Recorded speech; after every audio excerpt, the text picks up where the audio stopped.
Okay, so I'm Sissel Olander from the Royal Danish Academy of Design, School of Design, and I'm going to present something from a current research project on libraries in Copenhagen. I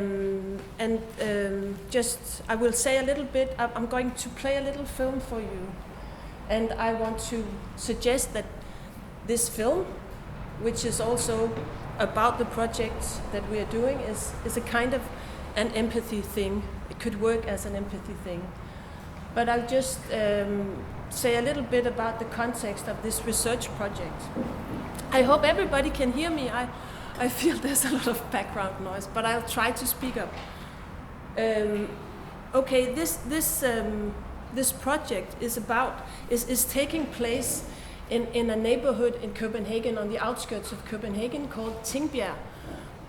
Sorry, which is I guess you could say a kind of a deprived neighborhood. It's a very international neighborhood, but it's one big neighborhood that is a social housing project.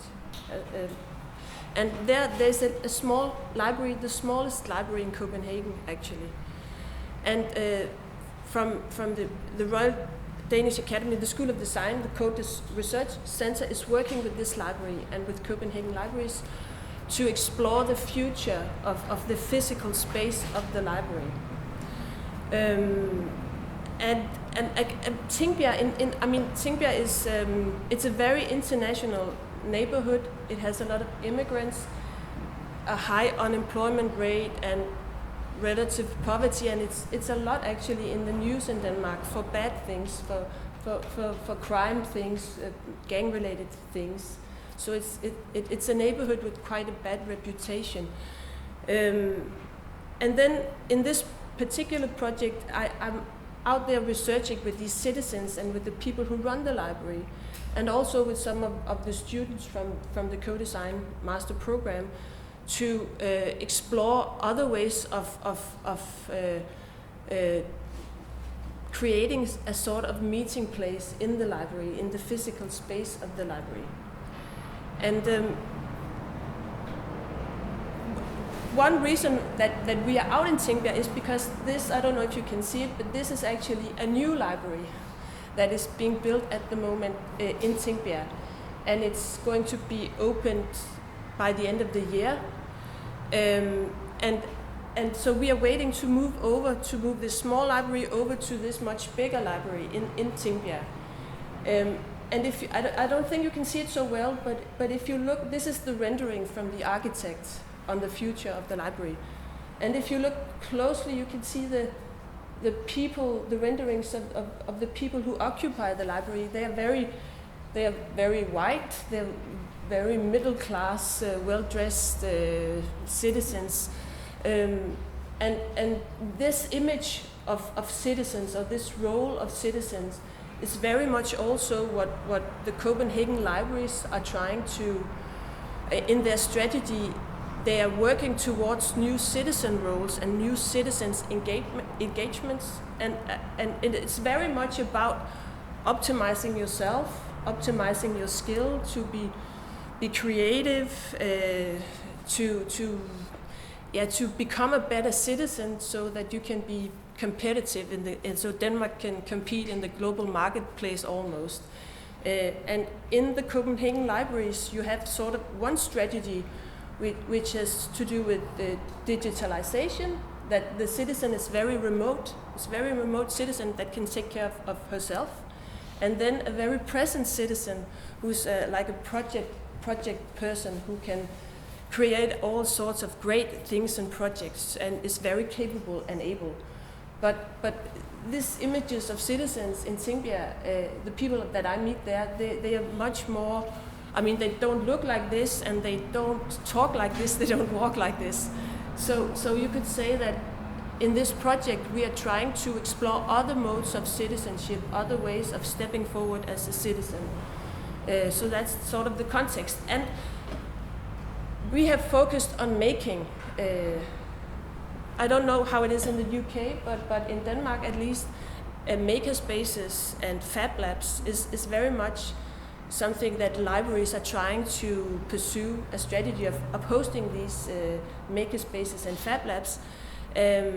But it's also, in Denmark at least, it's very much from this idea that you can go into a makerspace and then you can improve your skill or become better at something. And it's often also technical gear where you need some kind of skills to engage in it.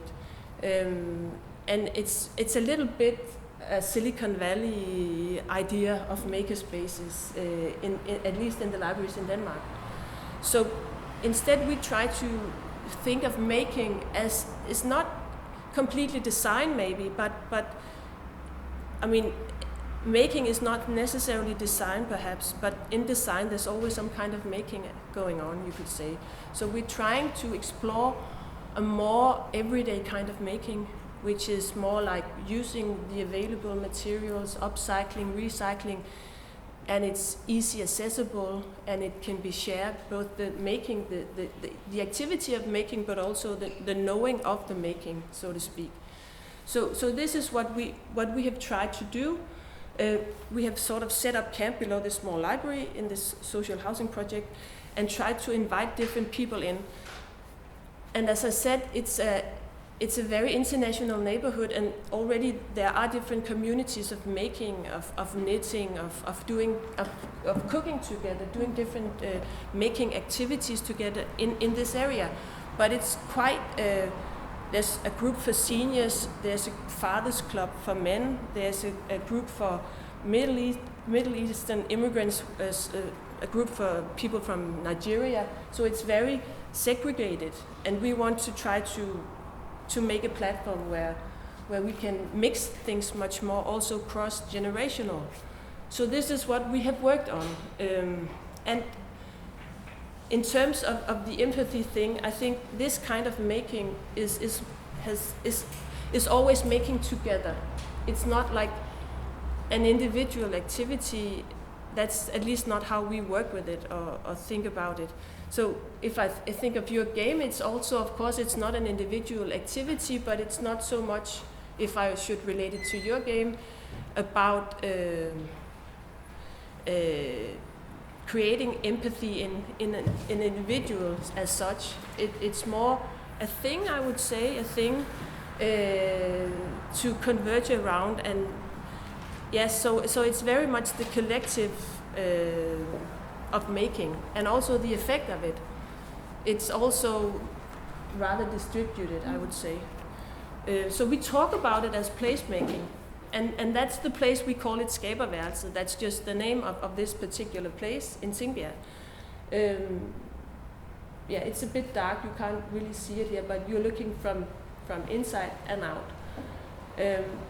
And now I come to the empathy thing, because you could say that this Skaberværelset you could think of it as a thing in the Latourian's sense of the word. But is it a tool also? We could ask, is it an empathy tool?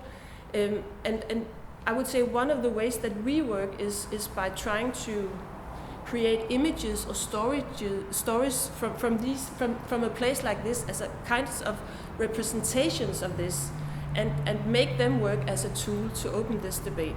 So now I'm going to show you a film. It's only 3 minutes that just shows a little bit from this activities in Skaberværelset.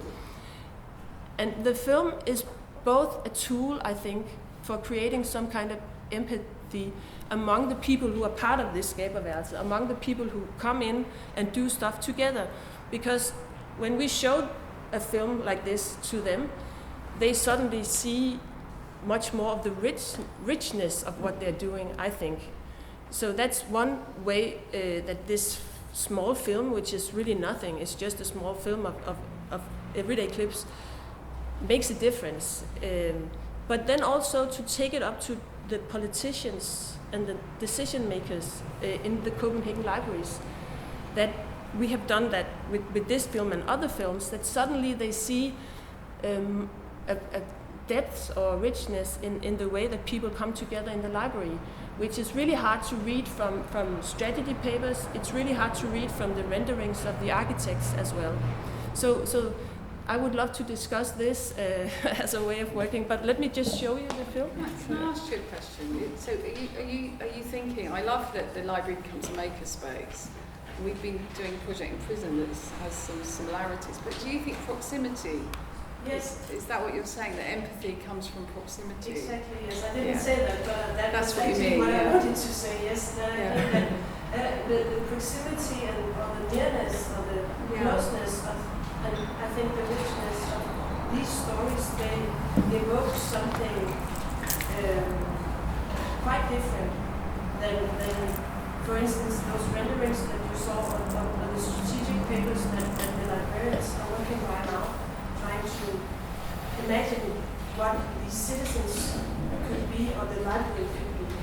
I think it's one of the characteristics, but Yes. I won't go on, but I think that in the groups we have to look at what else, because if you put people together who had no connection or no soul to be connected, then how would they have those conversations?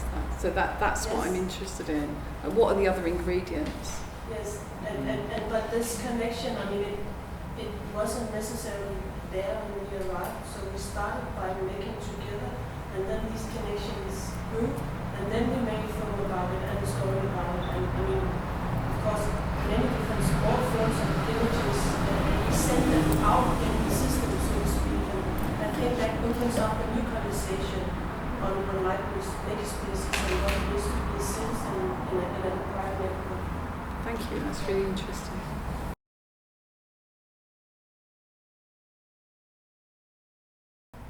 So I will present a case that is being developed in Rio de Janeiro, and it's called Rio Vivido, and I will explain what does it means. Rio Vivido is a service that connects all the people that have spare rooms and tourists who become their guests. The key idea, I'm sorry, is somehow it's the idea is that all the people have always lived in the city, so they are living, they know all stories and unique and unknown stories and places and local traditions in the city, and they can be retired or amateur soccer players, carnival dancers, retired professors, housewives, or musicians, and they are able to promote a different experience in the city for tourists. What does Rio Vivido means? It's called Rio that have been lived in Portuguese and by all the people, and Rio that is lived together by all the people and tourists. The encounters between both are enabled and supported by online platform. This is the online platform. And then I start to answer the questions about empathy. The first question Lorraine sent me was, why does it promote empathy? Why? And so I start to answer because I have never thought on this on the perspective of empathy. And my first answer was all the people can be lonely, but they have always lived in Rio de Janeiro. One thing that have moved us to do this project is that Brazil was always being considered a young country, so aging was never being considered a problem for us. For somehow health problems, they died young or whatever. So it became, however, it became to change, and it started to become a problem, and problem good in a good way for us. Like, how can we face this aging population in terms of creating new services and new options and new ideas for how to age well. And the concept here is about active aging, and that is all the people that are able to and to perform and to not like they don't have any kind of disability. through empathy with another person, a tourist knows the city in a different way, and this leads another person to rediscover the value of their own past life. This is some pictures of, we have prototyped the service, we call it a service. These are real photos of experience. In empathy here, for those that lives in the city, for tourists, the city is not anymore a place to be consumed, but has its own stories and meaning. It promotes a tourist that is based on local cultural values and trustful interpersonal encounters. So it's, you know the city through this lens. So you have empathy with another person, and you have empathy with the city. It's a strange concept to say the city has meaning. And it's like, you know, you can see the city like, okay, industrial tourism experience, you go to the Sugarloaf, you go to the Christ and whatever, and you take pictures, and the city means nothing for you. So the idea is that you can, through the lenses of other people, have a different kind of empathy with the place. That's it. And how it is an empathy thing, it was a second question. For us, it works because we, all the people personal life stories are displayed in the website. So who they are and the knowledge they have about the city are presented. So this is a kind of quote. We have also a video when they tell, and we follow them and how they live in the city, who they are. So the idea is that the tourist can say, okay, I will know the city through the lens of Jorge, that is this participant. So that's, I have said, the city through the stories of one of the older people presented in the website. So of course they can guide the tourists in the city, and all the people are trained to use ICT technology to keep interaction with former guests. Some of them are very skilled, but others not so skilled, so there is a training involved also to use the platform and to connect in the new ways with the former guests. What is the role of design in creating it? It was another question that Lorraine and Adam presented. I see this role in two levels. The first level, and it was really a very interesting experience, is to make this storytelling. When you arrive, like in the home of this older person, Maria, she was not really aware, how can I be interesting in somehow? And in doing this storytelling process, we discover a lot of things about who they are, who is she, and what is meaningful for her. And it was really powerful process, also for us, also for the students, because it's interesting, this is a graduate students doing this process.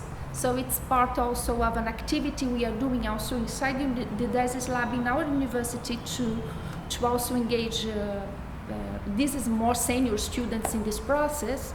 So to discover these stories and to make the videos was really interesting encounters, and it's also a kind of empathy.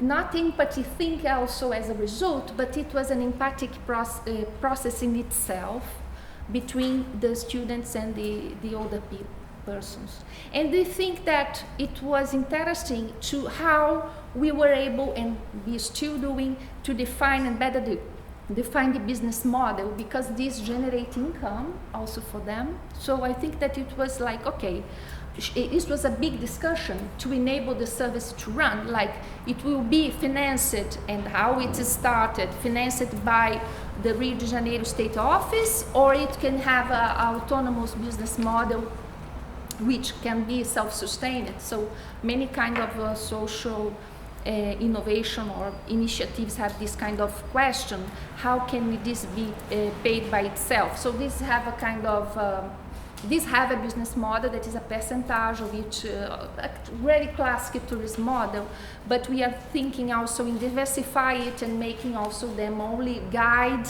people in the city, not really host them in their homes and whatever. So the service is basically operating, but we are trying to understand how this could be diversified and, I mean, to create more opportunities to generate income from those that participate on it. So that's it. When Lorraine Adam invited me to talk about what is an empathy thing, I really thought a lot of projects and sent to them a lot of cases, and they said maybe we have. It's interesting to know this process.